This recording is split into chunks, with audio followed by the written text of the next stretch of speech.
Hey everyone, and welcome back to my channel. In today's video, we are going to be making some pretty big money moves. We have a lot of money that we want to put into our savings accounts. I did already put some money into my husband's Roth IRA. I still need to put or deposit the money that we need to deposit into the 529, but I forget that when I log in, it requires me to send a PIN verification, and right now it's linked to my husband's phone, and he's at work right now, so he usually doesn't have his personal phone on him. So yeah, so that's going to wait, but $100 is going to be going into the college savings account. So what I'm going to do today is show you the process of how I transfer money over from our checking account to our digital sinking funds. So starting with planning out or mapping out the savings amount. So as you guys can see right here, we have a pretty big savings plan. So it kind of starts with when I budget, I use this box right here, the plans box. What I'll do is go in and make sure that this is completely zeroed out. So what happens is after I plug in our regular fixed expenses and our variable day-to-day expenses, I will have hopefully a leftover amount over here.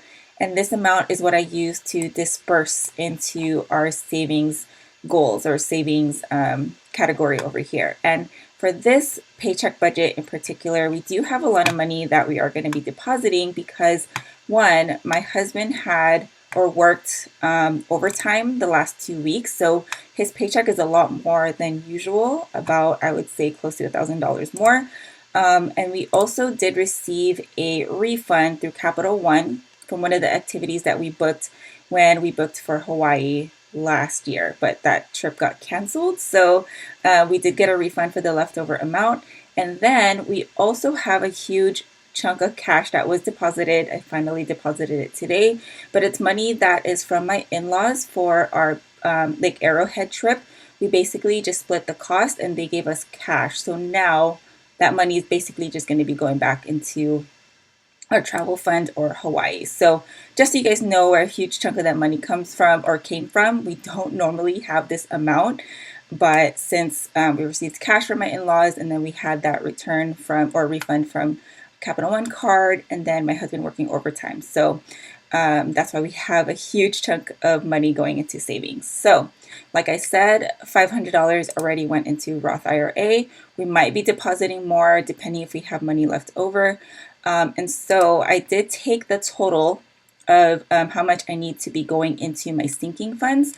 So the total amount is $2,539. So what I have on this side is my Capital One account with our checking account over here and then all of our sinking funds here. And then this chunk right here is our emergency fund. I'm going to start over here. Oh shoot, I got to sign on again. Hang on one second. Okay, so now that I'm signed on, this is my Wells Fargo homepage. I'm going to go into transfer and pay. And for those of you who are new here, or if you've never heard me talk about, I did decide to open a Capital One checking account because that's the only way for me to be able to send money through Zelle. And I prefer to do it that way because it's pretty much instant. You receive it within 30 minutes, but I find that we really receive it within a few minutes. So I'm going to go ahead and I'm going to hover over, I believe this one's mine. So this is going to be going into our Capital One. That's where it's linked to. This is going to be going into our Capital One checking account. And so the total amount that we need is this right here. So $2,539. So $2,539 is going to be going over there. And I'm just going to put sinking funds over here. So I'm just going to hit continue. I'm going to receive a text notification as well about this. So see right here, it says funds typically available within 30 minutes, but when we go into Capital One, you'll see that it's already been transferred. So I'm going to go ahead and send the money. I'm just going to take a look at my phone really quick and get that text message. I also get an email as well telling me that someone sent me money. So I'm going to go over here to Capital One.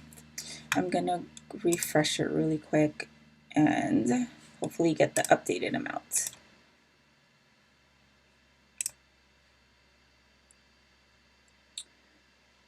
Awesome. So that money is or that money has been deposited already. So from here, I'm going to go to each of these savings accounts over here. So I have my emergency fund in one account, Christmas, vehicle, Hawaii, travel, fun and events, kids, my husband, my allowance, and then a house down payment.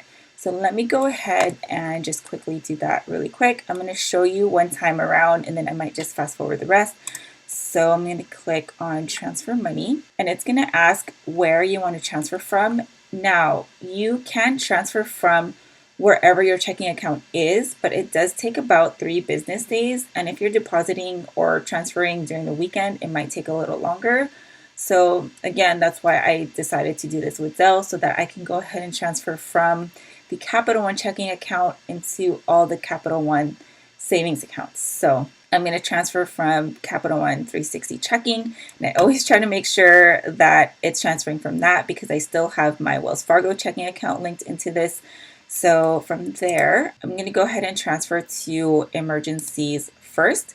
I'm going to do it one time. Today is the 13th, and I'm going to be transferring over $400, and then boom, it's going to be transferred over. And then I'm just going to go ahead and do it to the rest of my accounts. So I'm going to just put 400 here as I go, just so I know that it's been put through. I'm going to do the next one, which is Christmas.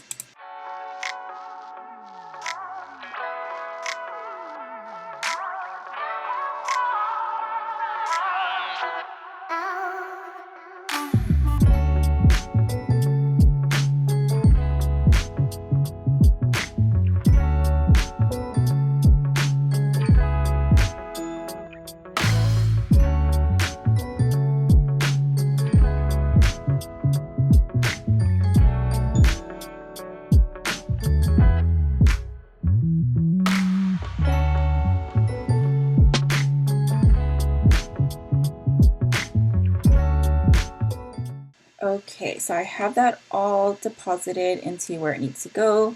So I just want to check to make sure they all went through, and then all my totals should be updated. So yeah, so a chunk of our savings is in paycheck number 1 for January. So 400 for emergencies, 125 for Christmas, vehicles 15, Hawaii 1200, and vacation / travel is 269. And the reason why these two are separate is because Hawaii is a specific destination we know we're going to be going to.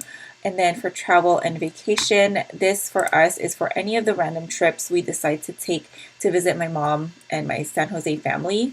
So whenever we want to do a road trip, also if we want to do little getaways here and there, that's what our travel and vacation fund is for. Fun and events, we're depositing $200, which is a big amount because we are saving for my son's 9th birthday, which is coming up in May. We have a big Legoland trip planned out, and I say big because we plan on staying at a Legoland hotel this time around. And then kids, we're saving $65, my husband $30, myself $40, house down payment $195, college $100, and the Roth IRA $500. And like I said earlier, if we have any extra amounts that can go into the Roth IRA, it'll most likely be going towards that. I'm actually thinking of participating in the Transfer Tuesdays that I see a lot of fellow finance creators here on YouTube do, just so that I can kind of keep myself accountable, do it more consistently. I do transfer bi-weekly when we get paid, but I think doing it every Tuesday when I update my budget on Mondays, whatever money we have or it looks like we're going to have left over, I can just throw that into any one of our savings accounts, just so instead of rolling it over to the next paycheck budget, I might as well just put that into one of our savings goals. So that's kind of what I'm thinking of doing right now as far as saving more consistently. And yeah, so that is pretty much it for this video. Hopefully you found this helpful, especially with the walkthrough of how I transfer through Zelle. If you guys are thinking about opening up a Capital One 360 account, I'll leave the link down below. It's not an affiliate link. Something that's also worth looking into is Ally Bank. Is it Ally or Ally Bank? It's ALLY, because I did find out that they have a bucket system. So you can open up just one savings account, and through that one savings account, you can divide it up into separate buckets. But I believe you can only do it for up to 10 buckets. So if you have more than 10 sinking funds, it might not work out. But if you have less than that, it might be worth looking into, because that way you don't have to open up all of these individual savings accounts. So if that's something that you're interested in looking into, make sure you do your research on that. And yeah, thank you guys so much for watching, especially for watching till the end. And I will talk to you in my next video. Have a good one, guys. Bye.